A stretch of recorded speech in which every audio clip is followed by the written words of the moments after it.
Ladies and gentlemen, welcome to On the Other Side, Leadership After Transition. I am joined today by my first ever Coastie. I got a Coast Guard officer. I'm excited. I'm excited to have him. My neighbor who is in the Coast Guard, Dan, shout out to you. I want to get him on the show too. A lot of knowledge from these gentlemen, but Travis Collier will be my guest today. So without further ado, I'm going to bring him on. Mr. Travis Collier, welcome. Jeffrey, thank you again for the opportunity. Really appreciate it. Glad to meet you and glad to hang out with you for a little bit today. Oh, it's going to be outstanding. I'm excited. Now, there's a couple of things a little different about Travis, about this interview, right? So one, he's in the Coast Guard. It's different because my first ever Coast Guard guy. I love it. It's awesome. The other part is that you're actually still on active duty. I typically take people that have transitioned and have experienced the transition and come back to give great insight on the transition process. But, no one tells us what we can and can't do. That's why it's a podcast. We can do what we want, right? That's a great thing. Absolutely. You were recommended to me by several folks. Then you send me an email and you said, hey, I'm interested in being on your show. By the way, take a look at my book. So, it's always interesting when someone comes on the show. I don't know them all. I might get an email and we might exchange some pleasantries back and forth before I bring them on. With you, we did about the same thing. But what I did was I took your book and I read through it. I didn't read the whole thing. I will admit, this is on television right now on candid camera, and I'm telling you that I didn't read it all. But I did go through it. I mean, it's not a very long book. It's 100 pages, 100 plus, couple additional pages, but valuable content. So I said, after I read this, the guy's still on active duty. I don't care. This information is great. So this is what I want you to do, if you could. Sure. Let me know, and the listeners know about Travis Collier. Tell me a little bit about your background, where you're from, and things of that nature. Sure thing. Again, thank you for the opportunity. My name is Travis Collier. I am a Coastie. I know you don't hear a lot of us in the community, all 5 of us, literally. I've been in 17 years, so I hit year 17 last month. I'm currently stationed in a small little town called New Orleans, Louisiana, home of the Saints. I am not a Saints fan. It gets me in trouble all the time. And I manage our maritime accident and casualty investigations program down in New Orleans. So great opportunity, a lot of work, a lot of things going on. Mm-hmm. I'm originally from Brunswick, Georgia, small town in very southeastern Georgia. Yep. So Flexi Glencoe, that's where I was born and raised. Don't have the accent. My parents will hate me for it. Graduated high school, got the opportunity to attend the United States Coast Guard Academy, and I went and I've been in ever since. We'll talk about the book, so we can roll into the book a little bit. Yeah. I came back from deployment to Saudi Arabia, and I want to give a little perspective. Yeah. I know Saudi is Disneyland in terms of deployments. I get it. But for a Coastie, Saudi and Bahrain are chances of a lifetime. Afghanistan is a chance of a lifetime. Like, we don't send a lot of people overseas to begin with in deployment. So doing that really was a really incredible experience. I came back and I thought, me personally, I was going to get out. I thought I was going to come back from Saudi, sit on a desk for 10 months, and then retire on early retirement because the program was open. Mm-hmm. Over the last few years, I'd realized I didn't know, like we've talked about before, like you've had before in other episodes, I didn't know what I wanted to do. I hadn't grown up yet. Yeah. I hadn't been out of the uniform truly yet. There's some stuff I'd done outside of, but really not having it, not being PCS'd based on duty station. Like, I never had that lifestyle. So I took some time, a lot of time. I talked to a lot of friends who had gone through the same thing, going through the same thing, and started to form this idea of the tools and the tips I knew that would work for me. And that became Command Your Transition, which has been out, over 2 years now. It's time to start writing book number 3. So Command Your Transition. I do want to talk about it because it's spectacular. It really is. And when you sent it to me and I opened it up, I was interested right off the bat because of just the title, right? Obviously, there's marketing in that when you say Command Your Transition. So you're looking at it from a good perspective. You're in charge. You're empowering the people to do the transition. And I find that we complain about the transition process. obviously the military in general is not going to give you 8 months to transition from a classroom perspective. Every class that we've gone to, minus the big classes, it's a 40-hour block of instruction. It's a week long, 5 days, and they expect you to build from that when you get back to the organization, right? Mm-hmm. So the transition portion, they give you 5 days. They expect for you to take a little bit of onus on yourself, accountability for your actions, and do some homework, right? So what I gathered when I looked at your book, after knowing that you were still in the military, I said, well, this guy did some research. I mean, he didn't get out there and make all his dreams come true on the civilian side, and it's teach his own. It's not a big deal. But when I looked at your book, there's so much value in what you're saying. I mean, it's stuff that people that have transitioned don't even talk about. I mean, they're missing some points, right? But I really, really liked your book. I want to, what I'm going to do, where can your book be found at? So it's an Amazon book. You can find it on Amazon. You can email me or find me on LinkedIn. LinkedIn is my main platform. I give the book away for free because it's not about what I get from it. It's about, like you're saying, changing the conversation. And, we've talked about this a little bit before. When you PCS, transitioning is another PCS. So I start from that mindset. And it might sound like, see, you got me on the pedestal. I'll take the pedestal, right? Come on. I know, but it might sound like, it sounds like you're selling out for yourself. You're trying to work on yourself to get out. But the truth of the matter is you're not. At some point, there's going to be a set of orders you would never take, whether that's year 3 or year 30. It's going to happen. So I've always looked at transitioning as you have to be as ready to get out as you are to stay in. And I had an 05 tell me, the boss told me a few years ago, he said, you have to have 2 plans, right? A plan A, plan B. Doc Holliday from Tombstone, he's got a gun for each of you, right? And it's funny, it's punny, right? But it's true. And a lot of times people get out, and that second revolver isn't loaded, and that's where we start to go wrong ourselves. That's kind of where we go wrong as a community. And there are other people. There's some great people out there that are better than me that do it. The Veteran Mentor Network on LinkedIn, I always give them a shout out. They are amazing. Any person who's got a question about a position or a location or a community to move into, you're going to get support there automatically. Veterani's amazing. You talked about the whole 8-month thing. I do think that defense is going in the right direction, like the Skill Bridge program, where they're allowing people on rosters to take 6 months. I mean, I love that program. The Coast Guard isn't authorized, so we can't accept it, unfortunately. But the rest of y'all, the opportunity to get a paid internship, which is your salary to work in industry, to see if that's going to work or not, I think it's just a show of things to come.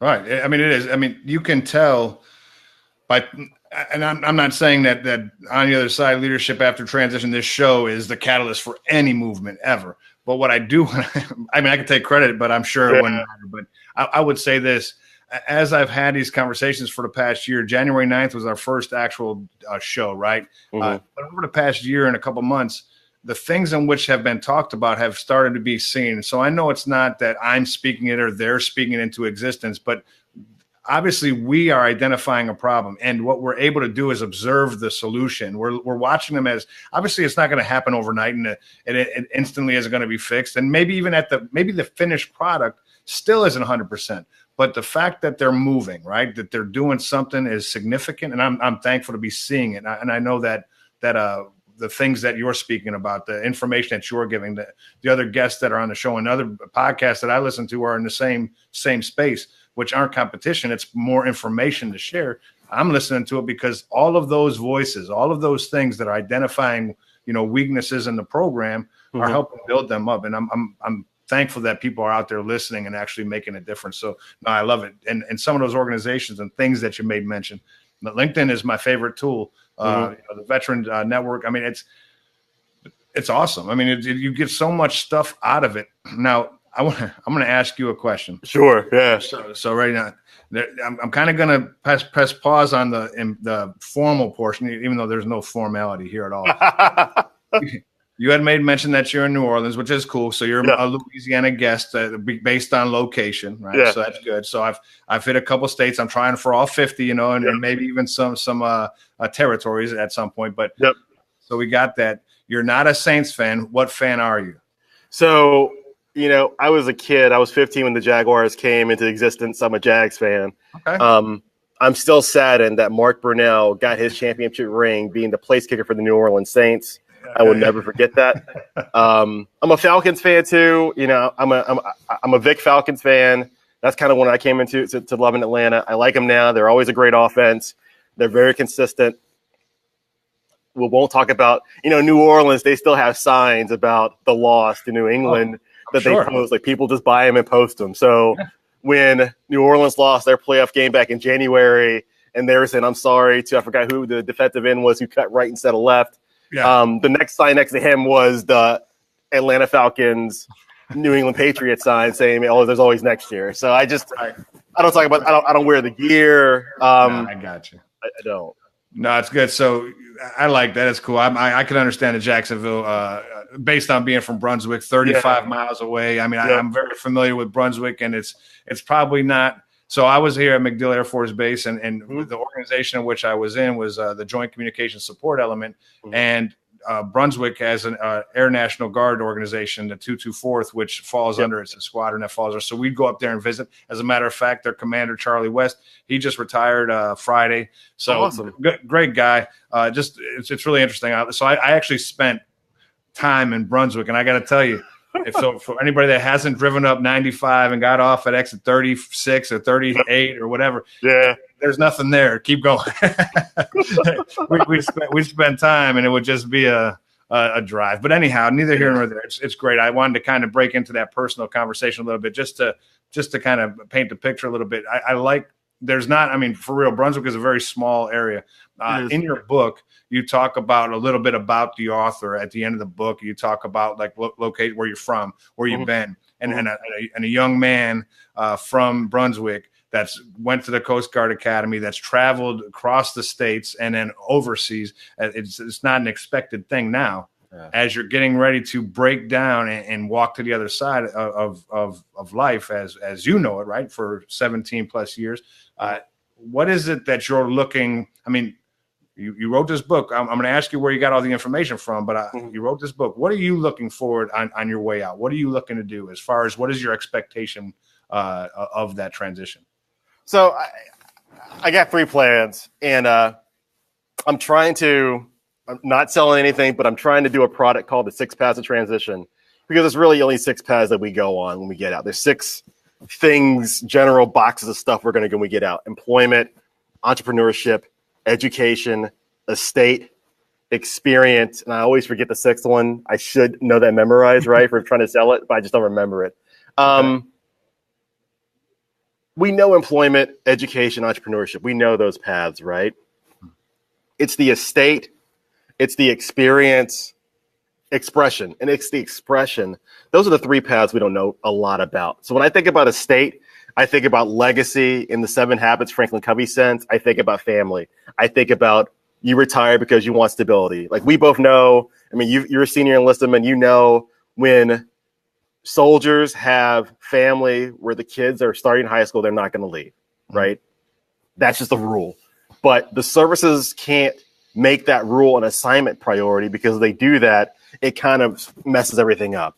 But, you know, estate is a rule that people choose when they choose to settle down. Experience.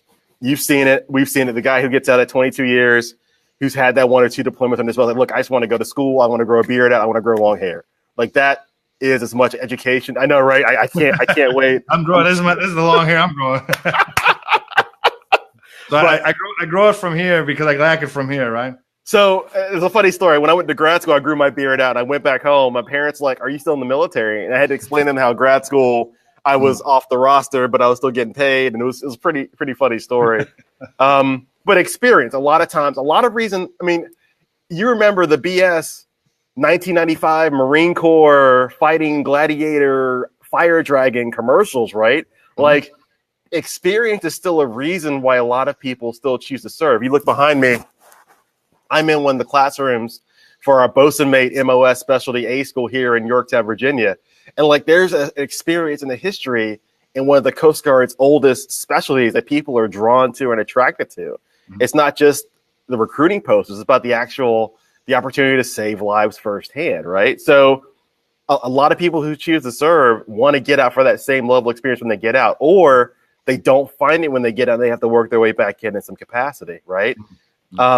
So estate, experience, and expression. So let's be honest, there are people who best express themselves in gun work.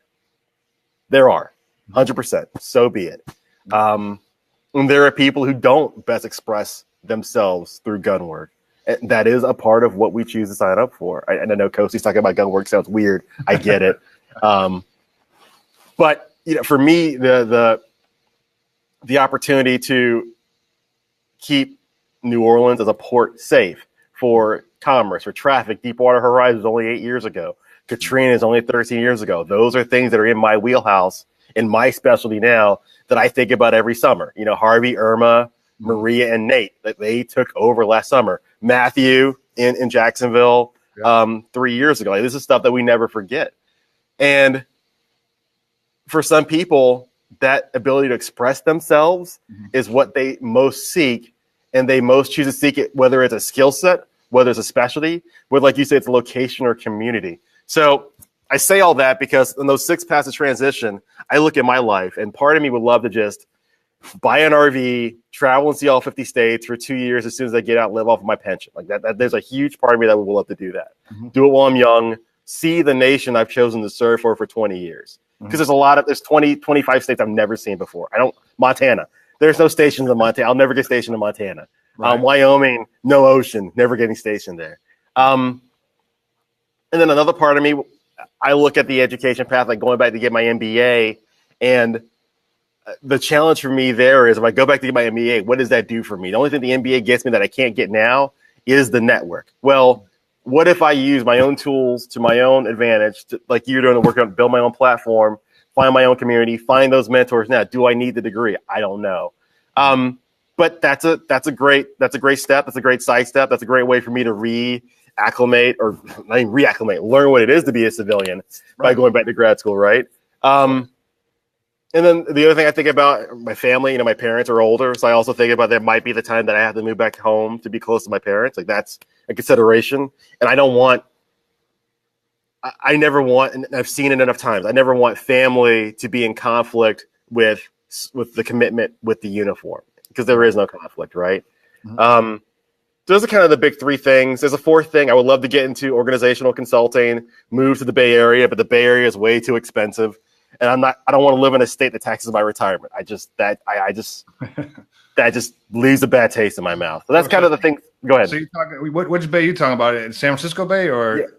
So I think California, if I'm not mistaken, and I don't want to speak ignorantly because I'm not a big political guy, but I think that California just actually, they're passing some legislation to not tax retirement. And I just, yeah, it was a huge petition. I was reading it about it because I have some folks that I speak to out in California, down in San Diego area, and they were specifically pushing that legislation because they are retired and they're getting their pension is being taxed. So, but I think it's really interesting that some of the points you bring up as far as your thought process.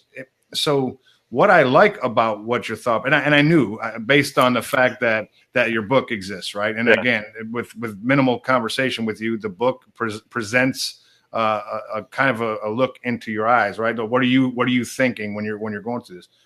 I think a lot of people that enlist or re-enlist in the military don't necessarily do it because they love what they do. A lot of them do. Don't get me wrong. Absolutely. But I think a lot of them do it, especially early on, because they didn't plan properly to leave.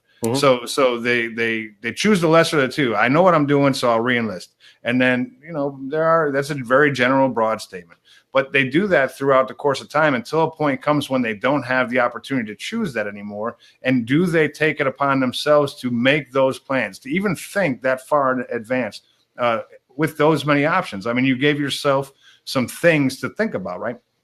All of those are viable. Everything what you thought about is great as far as, because that's what we think about. We think about, obviously, the three things we think about is the job, the money, and we think about location. We don't. Those are the 3 things, but we talk about family too. That's one thing that we miss. What's my wife want to do? What's my husband want to do? Where are my parents at this point? What are those are a lot of things that people actually probably rate above a lot of that stuff is family decisions. And that's why, those assignments that you were talking about, well, they don't go, not because you don't want to go, because hell, if I'm single, I'll go anywhere. I don't care. I'm like, man, just send me. But when I look at my wife and she says, well, I want to stay here while you go. I'll just get out there. I mean, that's not my situation, but I do I've had those conversations with plenty of soldiers, sailors, airmen, Marines, as far as, hey, I'm going to get out. Well, but you're so good at what you do. My wife doesn't want to move, and I'm choosing my family. Mm-hmm. Okay, good on you. So let's start planning for exit, right? What are you doing? So I like the fact that you answered that question. That was very. I want to say a really big, nice word, but I can't think of one. So I'm just going to say very good. I was going to say something good, but it didn't. It just, I drew a blank, man. But it's good. I mean, the fact that you've placed enough thought into it, because you're right. People talk about plan A and plan B, but sometimes C, D, E, F, G should be in line. You should have something that's there to fall back on, because, sometimes those things don't work out. I want to commend you on your ability to think about taking 2 years to take an RV around the States. A lot of folks that get out haven't planned accordingly in order to financially maintain themselves for 12 months. 3 months, let alone 12 or 24. So what that means is you've taken the right path financially, with financial literacy, with some smarts as far as planning is concerned going out, because that's the other thing that we failed to plan for a lot is that money piece. It's nice to have a paycheck on the 1st and 15th, right? It's huge. When that goes away, hopefully you did something with a TSP or some other type of 401k or whatever Roth IRA or investment thing you had going on, stocks and stuff. But that's an officer thing. Enlisted folks are just happy to get a brand new car every couple of years, because they need to show that they're balling out of control, right? It's gone beyond on O&E. I mean, you got to think about, you got kids with a master's degree. I think kids pejoratively, but you've got juniors and master's degrees coming in to be E2s, E3s, E4s. I think it's gone beyond that. You've got, I see my fair share of 04s, 05s who are close to paycheck themselves. So it's beyond that. It is. I don't know if you follow Doug Nordman, the military guide. He's the surfer out of Hawaii. Yeah, I do. Yeah. So, he leads. He corrected me because I talked about blended retirement in the same way. Like, it's about, so the rough math I use for blended retirement is that, hey, if you want the same level of pension, you've got to be ready to accept the next pay grade. So for an 04 in blended retirement, my 04 at 20 is $46,000 a year. I think E7 at 20 is 26 a year or 35. I forget the numbers, but you got to be an E8 or 05 if you want to walk away at 20 with the same level of pension. And Doug was like, look, you've got it wrong. You just start saving at 20, 25%, max everything out, go beyond maxing everything out. And then it's always your decision, not for you, like you said, waiting to 20, because that's the default choice you've been given. Mm-hmm. And that level, we're not being taught that at boot camp or the academy or at the ascension points. Like, we're not, even the financial systems, DFAST, whatever you want to call them, aren't set up to automatically make us save more than we should be saving and then make it on us to try to pull our way out of it. So it's a little behavioral economics, a little bit, but it kind of makes a difference after a while. Well, it does. And I think that I think it's a lot of behavioral and education, right? So, financial literacy is something that isn't even taught in schools most folks, right? Most folks, and I would say generally, I would still say most. In a generalized statement, most folks aren't learning financial literacy at school because it doesn't teach it. Your family, depending on what your family does, that's where you're learning money habits, right? And your spending habits is from a family. And then when you come into the military, you have some freedom. What are your leaders doing, right? So it just depends on you. When you see the senior guys, if you're an enlisted guy and you see your senior guys driving brand new F-150s and, all 2000 that year model car and all that stuff, because they got deployed or took this bonus, it is what it is. They spend their money frivolously on stuff. It just needs to be a little bit of an education thing so they can learn, because Dave Ramsey, I'm not a genius. Financially, I'm not the guy that you want to come to. I will point you in a direction of a financial counselor to help you. But I listened to Dave Ramsey, and he broke down the blended retirement plan based on a phone call, and I listened to it. And it's not that bad if you start doing it. You could kill it early. And if you're going to stay 20 years, I Absolutely. mean, you could leave with a much more significant amount of money than I ever would have got because I didn't have the blended retirement plan when I Absolutely. But it's just a matter of, can you teach a private how to save money? I mean, can you teach a private to use their, it just doesn't, they don't want that. They finally got a first paycheck. They're away from home. They're trying to live their life. And they're like, I don't want to put my money. I don't even understand investing. I'm only going to be here for 3 years, and then I'm going to get out. And then next thing you know, 17 years later, they're retiring. And what do they do? So, I just think it has something to do with behavior, education, and kind of teaching it. And hell, make it mandatory. That's what I would tell them. But anyway, neither here nor there. So, well, it is here or there. I mean, it's there's a great book by Darren Hardy called Willpower Doesn't Work. I was looking it up. Pardon me while I have to look up stuff because it's not all in my head like it used to be. But it's about the environment, right? It's about, and this is the same conversation about transition. And it's a mix. Some of it is on us, but a lot of times we don't see ourselves what's genuinely possible. Like we could talk about your experience at Fort Block. Fort Block's an amazing transition support organization, but if you never see that, if all you see is the 40-hour training, then you're not going to know that the breadth or the depth of what's possible for transition support. And the money's the same way, right? Like I learned in TAPS, and we could talk about the ratios, and it's in the book. It's a big thing I talk to people about. Mm-hmm. For every month you're on, scratch that. For every 10 grand you want to make, spend a month on the active job search. That comment flipped my TAPS class of 06s and E9s. Flipped them. We were there in October. A lot of them are starting terminal in February, March, April. And they're like, wait, you're telling me if I want to make 100 grand in the Bay Area, I got to start 3 months ago? And CJ, my TAPS instructor, was like, yeah, you're behind. Mm. And pins dropped. So some of it is environment. Some of it is we have to be comfortable as leaders to build an environment where people are ready to sit on both sides. We have to be comfortable as leaders to that. Like you're right. I was talking to someone on LinkedIn this week. I would love to be the person that gives advice on the other side of the uniform, but I can't because I'm not there myself. Like it'd be hard for me to say, I know you'll get this job with this network because I haven't done it myself. And I get I'm not the example. But what I am the example for and what I think people like you are doing and building this platform, building and stretching the community is finding the environment where you can find the examples to go after, talk to, and be with and be like. There's only 6 paths. So if it is employment that you want, well, is it, like you said, is it employment based on skill set, MOS? Is it based on location? Is it based on trying to make 100 grand a year? Well, good luck making 100 grand a year because that peer on the outside, if I'm not going to laterally hire an E7 or E8 or an 04, there's no way they're going to laterally hire a director level employee. You got work to do.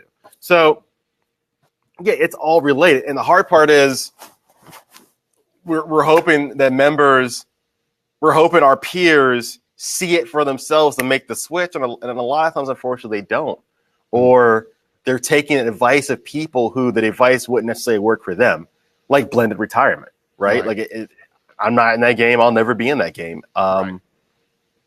But if you're an O1 or you're an E2 today and you're not putting 20% away, and you want to get out in 5 years, you're putting yourself at a disadvantage. Without a doubt. Agreed.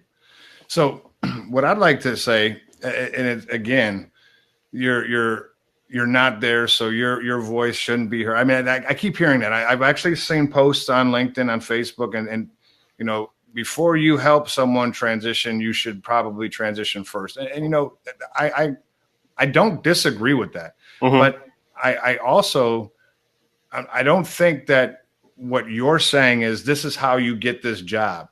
This mm-hmm. is how, you're not saying that. So for the information you're providing, and that's why I want you here, is because it is valued. I'm telling you, I'm reading it saying I've been out for a year. I have a secure job. I'm working my business. I'm doing the podcast, but the information that you have causes me to pause and think, okay, I can do some other things too, because I didn't think about that. So I think that there's some value in anybody. I believe that you can't look out here all the time for value. And I found it in you, and I'm thankful for you. And anyway, man, I feel like I'm like advocating for you. Like if listen, he's running for president. For anybody that's listening right now, no, Travis Collier for president right now. No, I appreciate it. But like in your example, you transitioned in 2017. It's been 15 months later. You're right. The community. So our community has two problems. One, no one wants to pay for anything. Can I use profanity in this podcast or not? I don't remember. You say whatever you want, man. No one pays for shit, and I'm pointing my finger because no one pays for shit. And you got to realize, like, the whole mastermind movement is back. Mhm. I paid a whole lot of money in my first mastermind. I didn't realize the value I was getting out of it. I didn't put the value into it. I lost out on a lot. I'll be honest. I'm not saying that because I'm advocating my own mastermind. I'm not. But there's some great paid stuff that's out there. Andy O'Brien, Vetrepreneur Tribe, is some great paid stuff that's out there. Civilians who want the transition support pay the money, period. They just do. There's a lot of veteran support out there. I do think in a lot of cases in our community, a lot of times people create something because that was what they needed when they get out. Then after 3 to 5 years, that fades away, right? That comes to the second point. For the second point for me is, you're right. I'm not the example who's been on the other side. That doesn't mean you should have an example, period. That doesn't mean you shouldn't be looking out for yourself. That doesn't mean you shouldn't be getting yourself ready. There is a metaphor about politics. We can talk about politics a little bit. About I told you for president. Whatever. But it's in the book, and I learned this when I went to. We have our own coasty version of intermediate level training that I went to 6 years ago. It was a great opportunity. And there was a senior 06 that was in the room. He'd already served 2 tours in the Beltway, at least 1 tour in the White House, would have made flag, walked away after command at 06 level and went back in on his own. And he was like, there's 2 circles. There is this circle of campaigning. There's this world of campaigning. There's this stuff that happens on the campaign trail. There's this stuff that people do on the trail. And there's this circle of governance. There's this world of governance. So the campaigner is not the one who governs, and the average citizen doesn't realize that. They expect them to be both, and they're not both. So you have to make this leap. Campaign promises don't mean they're going to be governing policies or laws or issues. And it's the same thing for transitioning, right? Like we could be so hardcore, hoo-ah, hoorah, whatever phrase you want to use, dyed in the wool. The day after you get out, that stuff leaves you behind. Right. And, I wear grunt style. I love it. Dan's got a great company. I love what he's doing. I love a veteran brand that's revenuing $100 million, period. Love it. He's made it work. He's one of one. I don't know if 10 others behind him can make it work the same way. And let's be honest about that. The transition industry, and I'll say it's an industry. Yeah, I'm a for-profit business. I am. I'm not a nonprofit because I want to make this stable for myself. I am. I'm honest. I'll live with it. Just because people are in the industry have their own agendas and motives doesn't mean the information isn't valid. It doesn't mean that the information isn't important or vital. We have to be discerning consumers ourselves. It's career advice. You've seen the career advice when you were in E6 about how to make E7. You're like, I'm not listening to that dude about promotion boards. Not going to happen. It's the same thing, right? Like, we have an amazing opportunity, and the competition is, Ninja on Twitch, who gets Drake on and makes $10 million a year. Like, that's our competition every day. And if you don't think it is, you're wrong. But also at the same time, those in power governing the future of the services, that's also our competition. So you have to think about not only competition, but contribution. So for me, I'm in this space because this is my own journey. I think about PTSD. I think about veteran suicide. That's a huge problem. And a lot of that problem's identity. A lot of that problems that shift from inside to outside that a lot of people don't make in time. I look at Anthony Bourdain, rest his soul, 61 years old. He's got this amazing experience path, and for whatever reason, it failed him, right? And we could talk about transition support, how transition support fails military members. But at the end of the day, some of that is the environment. But, leadership falls on us, too. And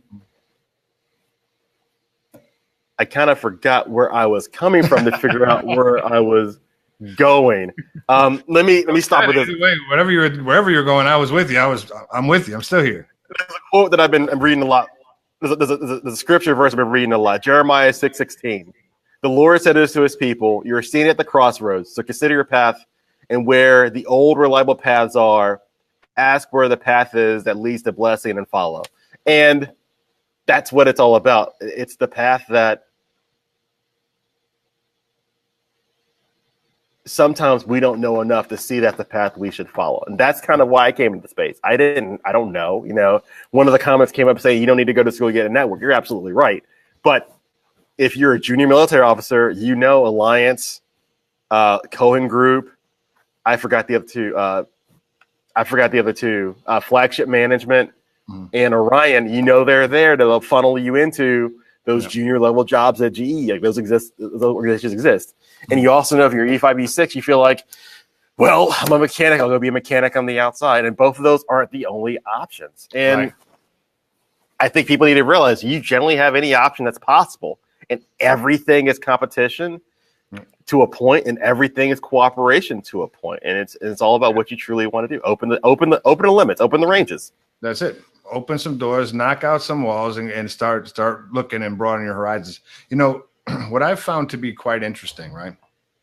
Since I've got in this space, it's really interesting to have conversations. And maybe it's my personality. I don't know. Maybe people think I'm not that guy, and I'm not the most knowledgeable or whatever. But I have the most.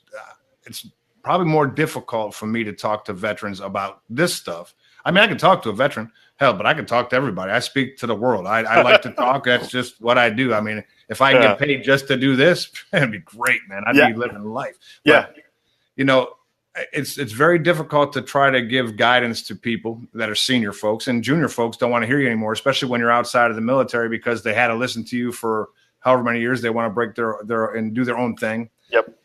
So it's difficult to talk to the military folks about transition, right?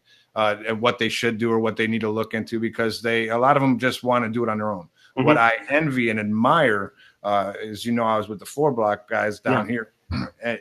We had a bunch of senior folks that came in, and every single one of them was so open. They asked questions. They were looking for guidance. And I'm talking 06, E9, these folks and everything in between. I mean, the most junior was in E6, but that's because we didn't have we didn't put out the information to the lower enlisted, but we will this time.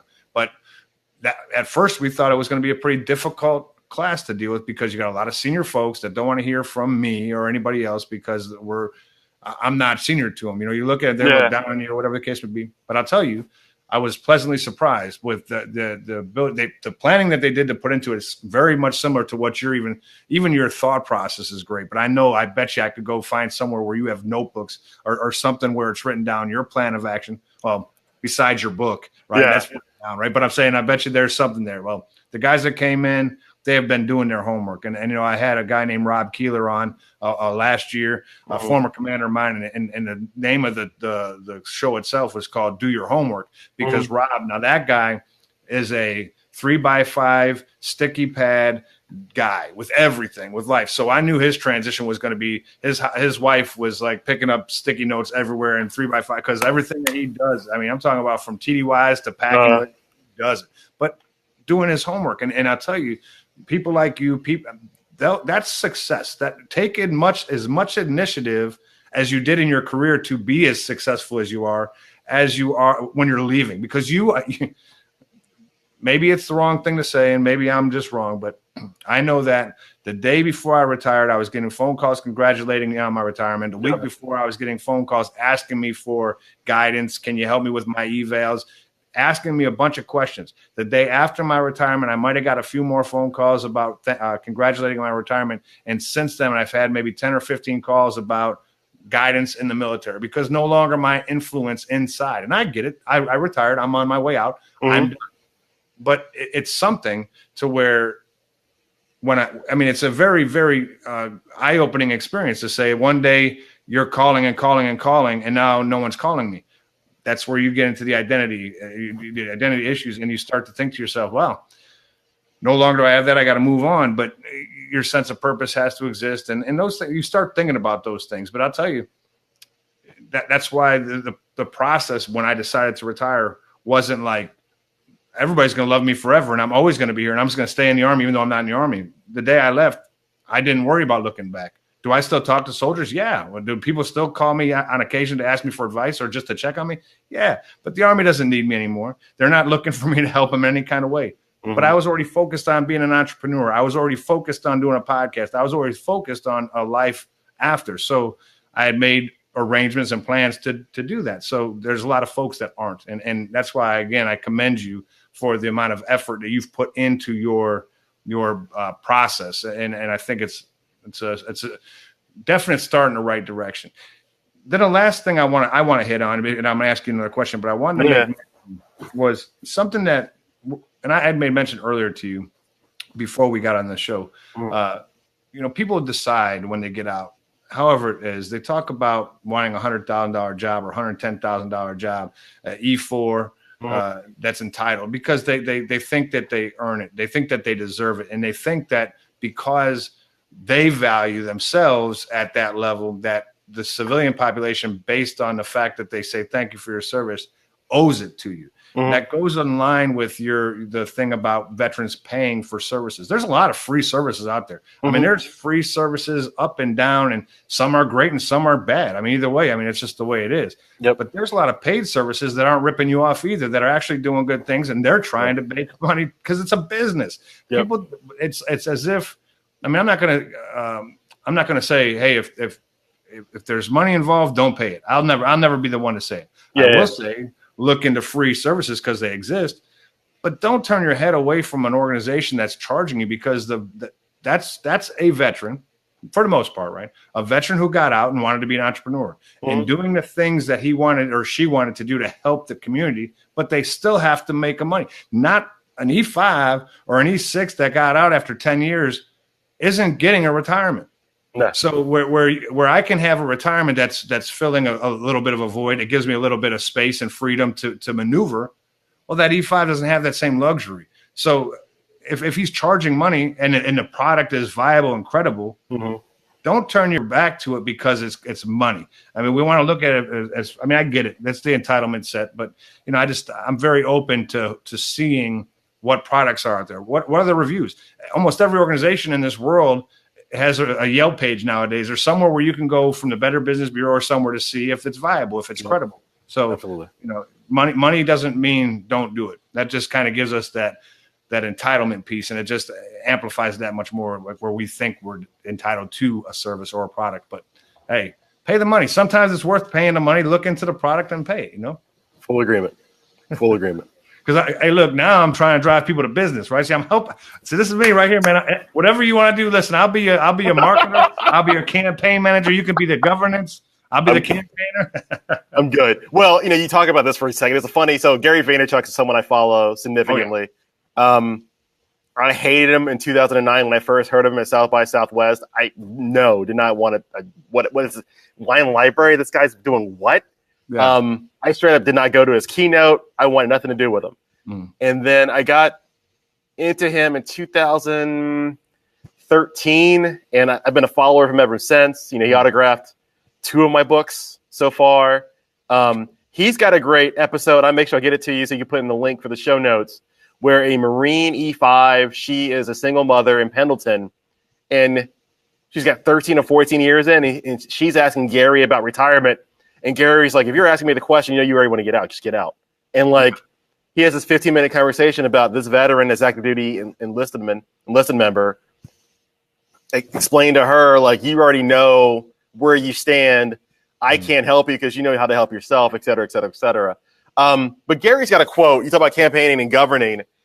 There's all these ways to win. And this is one way. And I think a lot more veterans who want to get into the marketing platform space can go this way. And it's just a matter of time. It's kind of like what Change Your POV is doing with Eddie Lazary, Bennett Tanton. I love what they're doing. I love their platform. I love how they got Dwayne France on there, who's got the veteran help mindset. He's amazing in top of the space. But they've syndicated themselves together. And there's not a lot of podcast syndicates like them, or the big ones. Podcast One has, I think 8 or 10 of the top 50 podcasts on the same syndicate. Serial's another one. And he's like, look, if you want to be the artist, then find the entrepreneur, find the manager, find the marketer, and just give them 20% of everything. 80% of something is better than 100% of nothing, right? We've heard different ways before. Right. But there are ways today to do partnerships with people that if your skill set is, if you're a chef, if you're a cook, if you're a culinary specialist, that's your MOS, and you don't want to be a line cook, there are ways now you can start running food trucks, commercial kitchens, home packaging services. Like, there's more ways now that you as a chef can make your income than just going to work on a line somewhere, right? Like, there's more ways to do that. And that's probably the future of our space. I mean, you know what? The JMO recruiting firms, they are headhunters. They are head hunters. They do this. They get a fee that is equivalent to whatever the 10% or the 1% is a monthly income to place you in a peg, in a hole. Like, that's their job. That's been their structure for the last 35 years. They've locked it out where today it's not been, that's open. Now you can go on, you can start a YouTube tomorrow, run it for a year while you're still in uniform. My friend Michael Brantley does this on LinkedIn. He has his LinkedIn videos 5 a.m. in the morning before he goes to the gym, right? Like, you can do that and then get the gym that you want to work for and say, hey, we could sponsor you. Okay, my sponsor fee is $10,000. Like, you can do that. Instagram people on Instagram are Insta famous, and they're making more than 07s. So, and I like the quote. I got to find the specific quote. It's in a journal somewhere. There is a journal, absolutely. But yeah, if you... I told you there was a journal. I knew there was something. There's stacks of them. But if you want to give away 20%, you can make more on the 80. And there's a lot of ways you can do that. Now, you're right. There's some shadiness to that, too. You see the people saying that, well, you don't make a business until 7 figures. I don't necessarily agree with that. You don't need to be at 7 figures to walk away $150,000. One. Number two, maybe you don't need $150,000. Let's be honest. Right. The top 1% of income in this country starts at 340 at age 40. So if anyone says you need to make $1 million, they're already putting you in a bracket that you're probably not going to get to begin with. It's shady. Don't go with them. Just don't. So yeah, I agree with you. And it's those folks. It's the $7 million or 7 figures thing. I mean, all that's good. It's good. I think that's motivation, right? Yeah. But motivation can only last so long, because especially if it's negative, because then it just becomes it becomes a deterrent for me to succeed. If you're giving me that 7-figure thing and I'm not achieving, I'm not failing. I'm just not making the 7 figures. Because listen, I'm not. If my business pockets me 6 figures, right, and I don't care if it's 1 with 5 zeros behind it or 7 with 5 zeros behind it, because that's huge. Yeah, $700,000. It's 6 figures. So I mean, I personally, my goal is not money. Now, I'm not Mother Teresa. If you want to give me $1 million, I will gladly take it. Right. But what I'm saying is, my goal is to do things genuinely because I truly care. And if I can make $100,000 based on genuine care and concern for people and just watching them grow, I'm a winner. Period. Now, if I can take that same genuine care and make 450,000, 6 million, 18 million, I don't care what that number is, but as long as I can do what I need to do to take care of my family, which is not $100,000, I can do less. I don't need that much. I'm not that guy. But I want to, and that's me. So saying that 7-figure thing could be a deterrent, but and then again, that's a gatekeeper of something. That guy who says if it's not 7 figures, it's not a business. He's a gatekeeper of his own mind, because his judgment on a business doesn't affect me personally. You know what I mean? Like, so I don't have a business, but I got 6 figures, so it's good. Full agreement. And especially the gatekeeper component. Yeah. He or she's being a gatekeeper of a perspective of success that they think is the prime only single perspective. And there's 2 ways to look at that, right? When someone says, I want to make $100,000 a year, we in uniform are used to seeing one salary at one time, right? We're used to the 1st and the 15th, one income. If you want to work off duty, you get a route of chit. You might get disapproved. You can't work on the side. And I've approved and disapproved many in my own, right? Mm-hmm. But on the outside, you could be a T-shirt hustler, an Uber driver, and a bartender, and you can make 65. You can make 70. You're hustling your ass off, but you can do it more than one way, and no one way locks you out. And that's something we're not used to in uniform. I mean, we're not used to.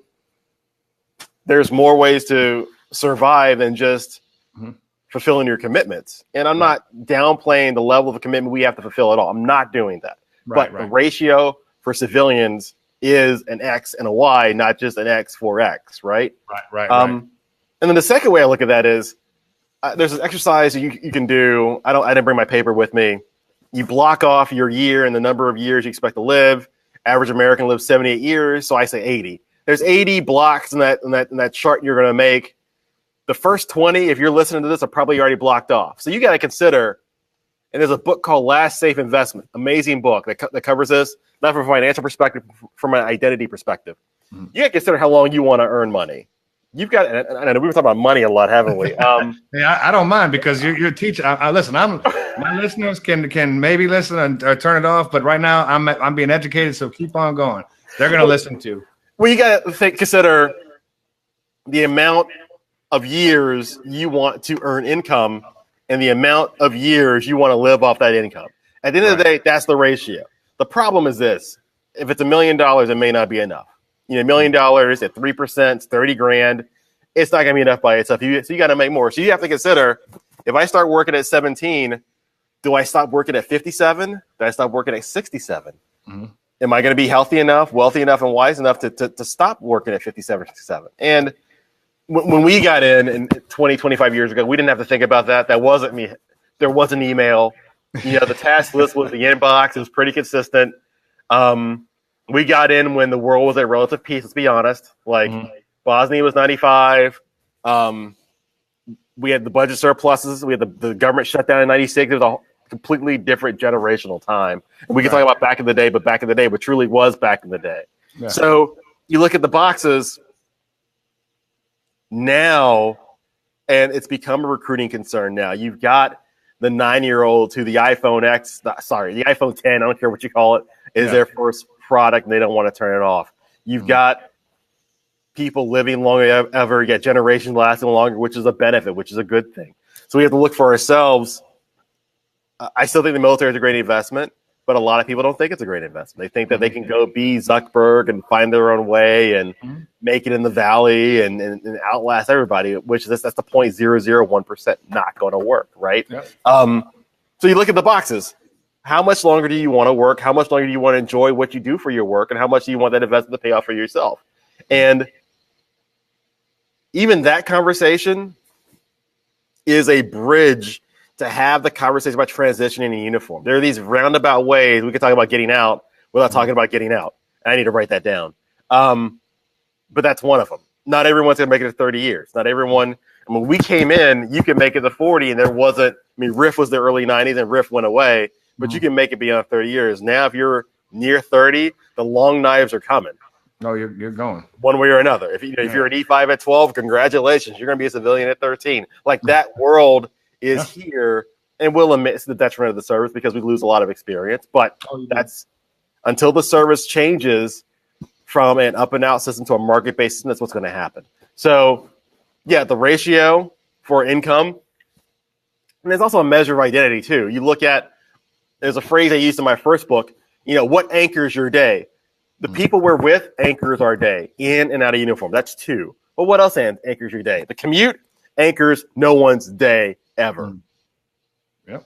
No one's thrilled to be in the Beltway to drive 3 hours a day. No one is. So that doesn't anchor your day. What else anchors your day? Is it hunting? Is it paddleboarding? Is it fishing? Is it sports, athletics?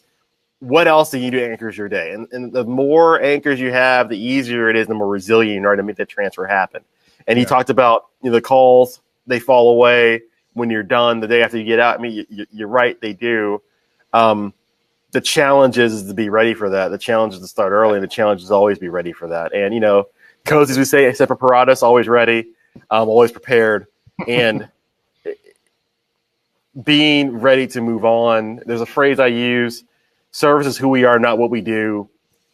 It shouldn't take the uniform for us to make the commitment to protect others, right? Yeah. If that's truly what your commitment is, write that all the way to the end. If it's some element of that, find that element, simplify that element, write that to the end. Yeah. And that's great advice. And I agree with you. Obviously, I would consider myself a servant leader. I learned that. It's really funny because I read, I don't know if you ever read Simon Sinek's Leaders Eat Last. I don't know if you ever read that before. Read book. It's a great book. And what's even better about it is before I read it, I actually was doing that. That's the way in which the Army teaches you how to pretty much lead, right? There's a lot of things. Don't get me wrong. Just that's one portion. Leaders Eat Last. That's one example. The rest of the book has a bunch of great examples of good team building and why these teams succeed and why those teams don't succeed. But through it, I listened and I learned something, right? But in the time that I was in the military, in the early years, as I was developing as a leader, I was very selfish. I was always thinking about me, and I think that's what a lot of us do. And I break it down very simply. Just E forward and below is me, I. And then throughout the ranks, it changes. And at the end of the day, you're never thinking about you. It's always about them. And to be honest with you, where that was, and what that was instilled by my senior leaders as I developed, that's what I am now. It's developed who I am, and it doesn't matter. You're right. Without a uniform, a uniform didn't make me. A rank didn't make me. I mean, personality-wise, when I was a private, it's the same as when I retired. Hell, even now, a little bit mature, a little bit more mature. Not a lot mature. If you hung out with me enough, you'd be like, not mature. But I can make grown decisions. I can make tough decisions. I can be, I'm accountable of my own actions, and I also help people. But I'm looking for that. That's where, when this show started, it was based on sitting in a room with E3s, O4s, E9s, E6s, O2s, and the retirees and separatees, right? There was no delineation. There was no different class. It was the same thing. And as I'm sitting there, knowing I want to be an entrepreneur, knowing what my plan was, it wasn't that I needed help. I needed to go through the process, right? But I'm sitting there looking around, and there was just blank stares and doodling and not paying attention and or not getting it, right? But asking questions. Do military folks ask questions? Do we want help? We're one of those strange creatures that don't want to ask. We don't want to feel dumb. We want to be independent and able to do on our own, so we don't ask. But watching these guys, some were prepared and some weren't, and I knew when they were done, they were going to be done. And then there was no one to help them. So what I said was, let me bring some people like yourself to give some type of words of maybe inspiration, motivation, a book to read off of it. And at the end of the day, if you want something, you don't even have to ask for it. It's right here. All you got to do is download it. You have to listen to it. You have to watch it, whatever it is. There's no cost associated with it. And hell, listen, for some people, they're turned off by the things you said and they don't agree with you. But for other people, they're excited and ready because you just opened their eyes to it's a message in what you pass. It's the message in for everybody, right? So because of that, every guest in which I've had has had that same exact effect. They agree. Some people agree with what they're saying and some people don't. But at the end of the day, someone heard the message and ready to go. And that's why we're going to continue to do this show. And that's why we're going to keep bringing on people like you to inspire us to do better. When we're done with this, I'm going to take your book. I'm going to put it on my Facebook group and on my Facebook page. I'll take it and put it on LinkedIn to share it out so people know where they can get it from. And I think I could probably download the PDF and attach it. We'll see. Yeah. I'm not sure how good. Yeah, there you go. So if I can do that, then I'll do it. So advertise the book. If not, I'll take the Amazon site and put it out there. Either way, it's awesome. Whichever. Yeah, definitely. Man, you're great. Hey, so what I want to ask you is, while you've been in uniform, You've led some coasties. Hey, now, what do y'all call each other? Like, do you call like the Navy call each other shit? Like, I know they call y'all shipmates. Like, I know the Navy calls people shipmates, right? And like, I've been around the Marines and the Navy and the Air Force, but I never had a Coast Guard person work for me. So I don't like if I'm like, hey, Coast Guard person, hey, Coastie. Is that what y'all call each other? Or what do y'all say? So we've gone through. We're kind of schizophrenic, actually. So you can say Coastie. For a while, we called ourselves Guardians back after Katrina. Unfortunately, that horrible movie came out. We call that movie a comedy. We don't reference that movie anymore. That was a great movie, man. The movie's garbage. And that movie is straight up garbage. Who was that? Was that Ashton Kutcher and I don't know who was in it. I don't care. The movie was a mess. Kevin Costner? Great. Whatever. The rescue, like the first scene with the rescue was awesome. That was probably the best part of the movie. Yeah, right. Our Alaska aircraft commanders are some of the most trained aircraft commanders we have. Like to go out there in 30-footers, throw a swimmer over the side. Like that is a special among that community. I will never talk down on them. They are the top of the 60s. In the 65s. No, 60s only. But they're the top of the top. And then also our air crews support our icebreakers in the polar regions too for doing polar ops and doing polar search and rescue if needed. So that part of the movie, the first 25 minutes, love it. Rest of it, no. We call ourselves shipmates too, but the Coast Guard is kind of weird in that a lot of coasties never go to sea at all, or they go to sea for less than 5 years. So we're kind of, you can say shipmates if you're on a boat, but if you really are a shoreside unit, the majority of units are shoreside, it doesn't really hold as much water, pun intended. So yeah, coastie's fine. Well, I would tell you what. So I'm just being honest with you, right? I love the water as long as it's surrounded by four walls and it's called a pool. Right? I like the pool. Now, when I see those types of movies, or even when I hear about certain things, like on the news, or Coast Guard did this, or look, there's a hurricane and you guys are going down to rescue people. Listen, I love y'all. I mean, you're needed. You're wanted. You're desired. I'm not getting on the boat with you. I'm not getting in a helicopter with you. I'm going to stay over here and hang out on the land because I think that's not. I love it. I told you I have my friend here, Dan. He's a great guy, and he, we kind of chop at each other a little bit, but I mean, I respect him greatly and your service. But so I want to ask you, in your time with your junior guys, and as you've grown. What is a quality of if you had the opportunity to say, what is leadership mean to you? What is one word or one phrase that could encapsulate the whole thing? What is leadership? What characteristics or what quality does it ring to you or bell? Like, what is it that you would say is the best quality? That question makes sense. Did I ramble on and totally blow away the question? Like, well, I confused myself when I was talking, so I'm like, man, this dude's listening to me. Like, what did he just say? I'm trying to think.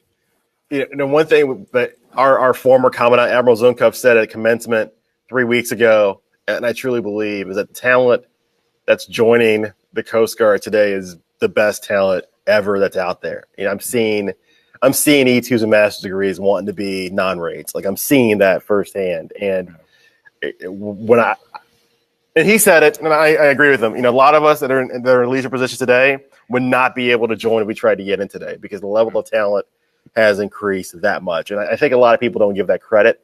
We talk about the quote unquote millennials, and that's not. I think sometimes that's pejoratively used negatively, and I don't agree with that being used negatively because this is the future of the service. This is the future of the uniform. So don't look at it as a bad thing. The change has to come, and the change, honestly, for a more technological service has to be there. So one word. I'm not used to saying things in one word. Well, you don't have to. You could use more words if you want. Whatever makes sense to you.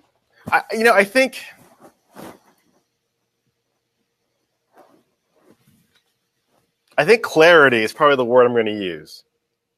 One thing we're seeing today is the clarity of expectation and feedback, as well as the clarity of skill and knowledge having to be told more up front to more junior people, both officer and enlisted. In my specialty is called marine safety. It's called prevention. We do commercial vessel inspections. We do marine accident and casualty investigations. We do waterways, so vessel and port traffic management. And then we do waterside facility inspections. So an officer like me could be at a oil terminal refinery one day, a cruise terminal the next day, on the cruise ship, expected the cruise ship the next weekend, and then doing an accident investigation on a barge collision or grounding 2 weeks later. Like, that's my job. And when I came into the field 12 years ago, there was a progression that worked that no longer worked because the Coast Guard reorganized. Whereas today, I have to tell the O1, hey, these are your first 8 years of service. Get ready for it. This is what you have to do if you want to make 04. Whereas when I was around, you knew some bits and pieces. You knew if you had command, you're going to make 04 no matter what. You knew if you went to grad school, you make 04 no matter what. Like, you knew some bits and pieces, but it wasn't, here's the path. And I kind of try to do the same thing myself for my own career management. It hasn't worked out that way. I've taken more fun than I have really followed the path. And hopefully, if I do make 05 this year, the dream job I've always wanted opens up next year, which is actually here at Yorktown and hope I get to come back into a senior leader role. But that's just me personally. So clarity. I think now more than ever, you've got to sit down with E2s, have that clarity with them about what they want to need from or not. What was that? It kicked me off and then it brought me back on. I apologize. No, I apologize for.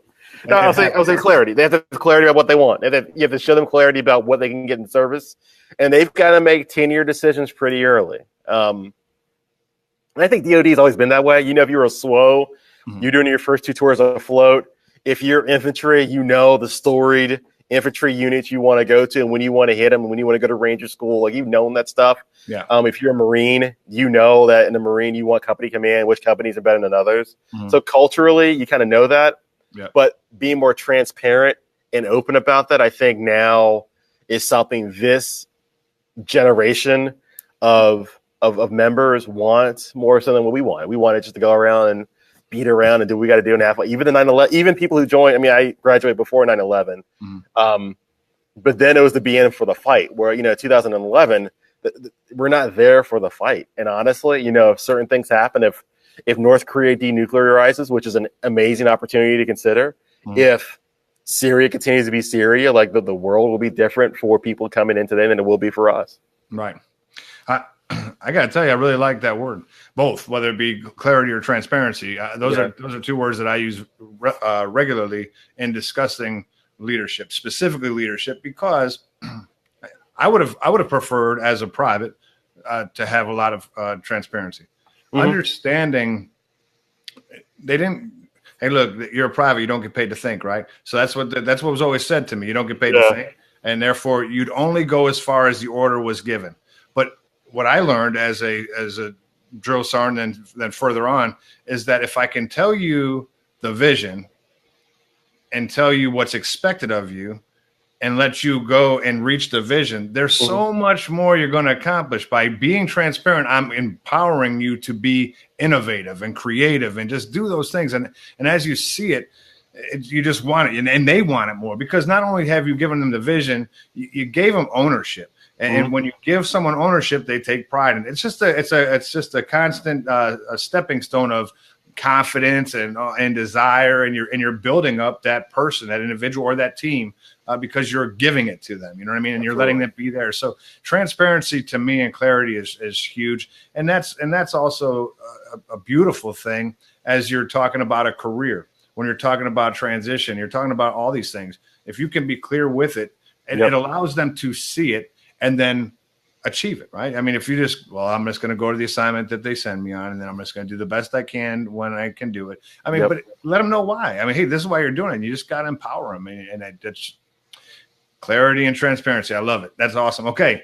So before we wrap up, right, what I got to do is I ask the same question to everybody, and whatever it is that you tell me, it's going to be okay. Now, it's recorded, it's live, so I don't want you to do anything that's going to put you in a bad situation. But it's called You Can't Make This Stuff Up. So it's a story in which you'd share while you're on active duty. Now, because you're still on active duty, we might want to take a different route, because there might be something you share that could put you in a bad spot. Now, share a story with us, just something that's fun. It doesn't even have to be funny. It could be something that's just you couldn't believe you were there when it did happen. I like the stories where people, when you tell civilian friends or your family that it happened, they're like, and you're not in jail, you can't tell those stories just yet, because not yet. you got a couple years to go, but because we all have them. I mean, that's just what we have, because we do fun stuff. Of course not. Of course not you, because you're running. I'm running for president. I got to be your campaign guy. So what? Give me a story that you can't make up, no matter what it may be. All right. So I always have to say, I didn't say at the beginning. My views are not representative of the United States Coast Guard, the Department of Homeland Security, the Secretary of Homeland Security, the Commandant of the United States Coast Guard. I got to make sure my external affairs disclaimer is out there and prominent. Yep. This is kind of a York kind of story. So there I was in Nicaragua in early 2006, right? And we were in eastern coast of Nicaragua, a little city called Bluefields, great city, kind of sketchy. A fun time, amazing time with Nicaraguan Navy, some other agencies doing waterside port security training. So we're in this hotel, And by accident, this is it's kind of a weird, it's like a 3-story hotel. It's a casino in the bottom. We're right next to this little like water terminal where we took the boat over to go to the island to do our training. It was whatever. So we were there for 2 weeks, and our hotel was the best hotel in Bluefields, in the city of Bluefields. I think we ate turtle in Bluefields one night by accident. I'm sure that'll get me in trouble at some point.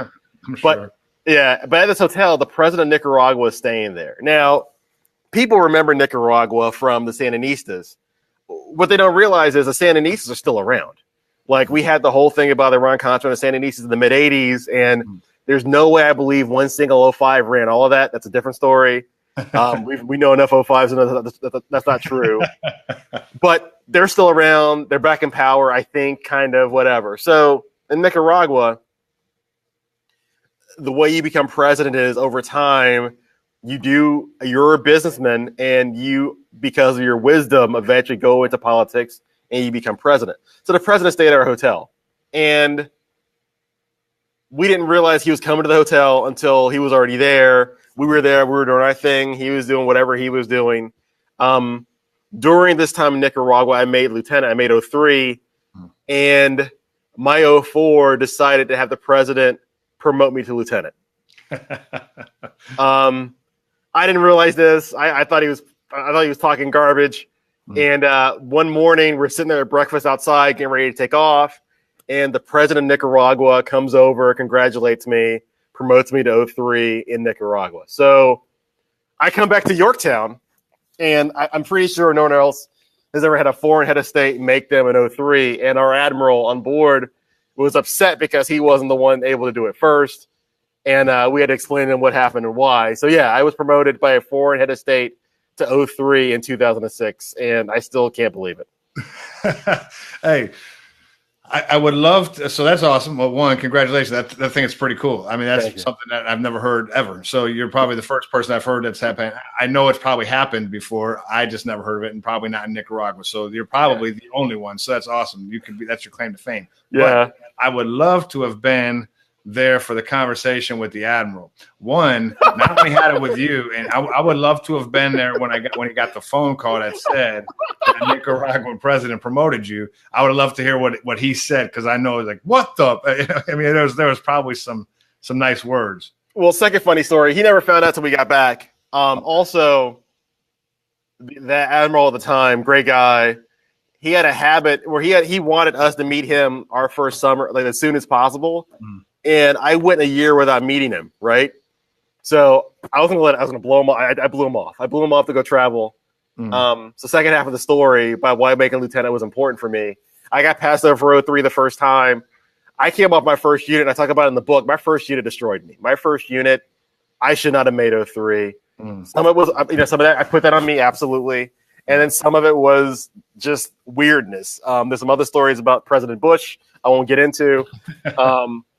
That was a funny story too in Philadelphia. So, great guy. Different, long time ago.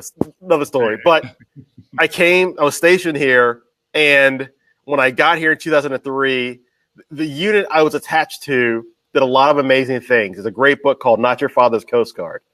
The Coast Guard in the early mid-'90s would go to South America and blow up drug labs.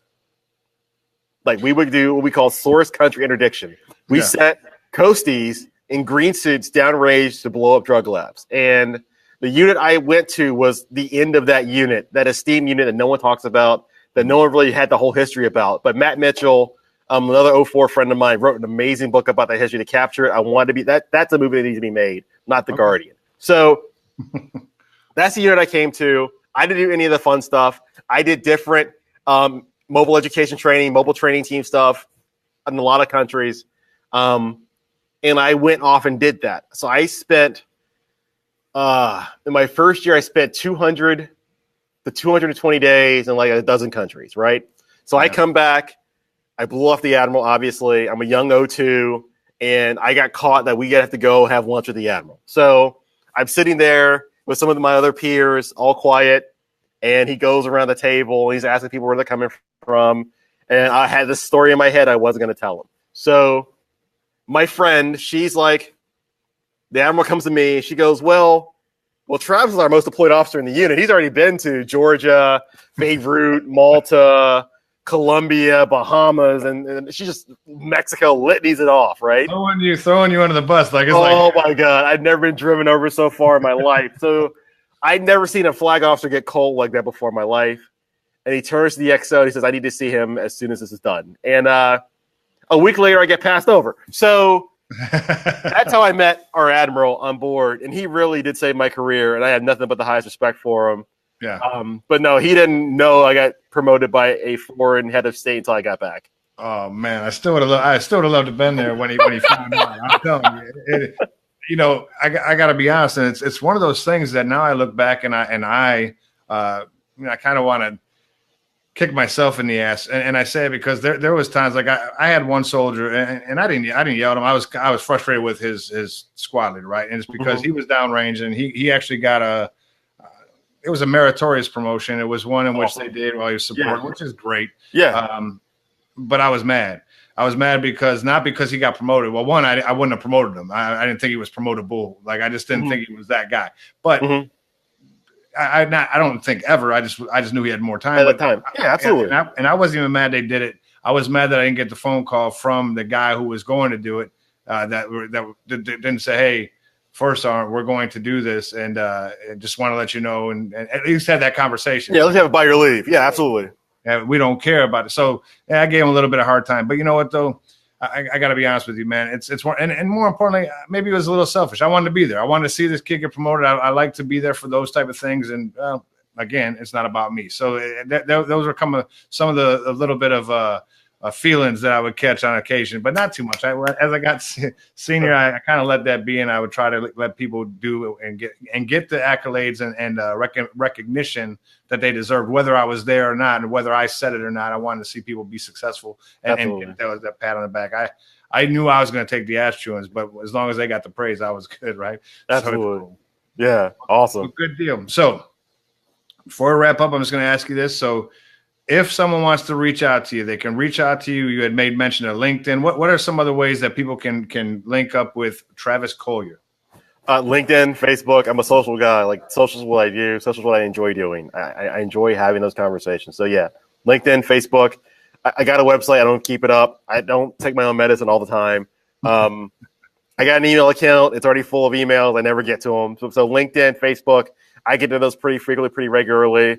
I'm on Twitter, but I think Twitter is an echo chamber, so I don't really use it a lot. I'm on Snapchat because why not? But really, LinkedIn, Facebook, that's where you find me. Outstanding. So if you need to get hold of me, jeffrey.lodick@gmail.com. Change your forecast. That's the business, the leadership development business, and that's what we're doing. That's this podcast or this video is brought to you by Change Your Forecast. Anyway, that's the little hook I throw in there, right? That's the first time I did it. It was horrible. I'll record it and do it later. No, I'm just kidding. But reach out to me if you need anything. If you have anybody you want to be put on the show, if you can think of anybody that would give value, jeffrey.lodick@gmail.com. Have him and or her send me an email, and let's get as much value and content we can give to the people that are listening. I appreciate y'all for listening. Hey, Travis, thank you for reaching out. Thank you for coming on, and thank you for providing so much. I truly appreciate your time. I enjoyed having a conversation with you. It was good. I didn't know I was going to go. I was going to have to make up questions that I didn't want to ask you. I was going to put you on the spot, but I didn't. Even though you're a Jacksonville Jaguars fan, I'm a Bills fan, and they beat Buffalo, and they're horrible because as long as Blake Bortles is the quarterback, no Super Bowl. No, I'm kidding. I'm just playing with you, man. That's just a joke. But, understood. Yeah, I truly appreciate you coming on, man. Thank you. Thank you so much. Definitely. Outstanding. So, ladies and gentlemen, until the next time when I see you on the other side.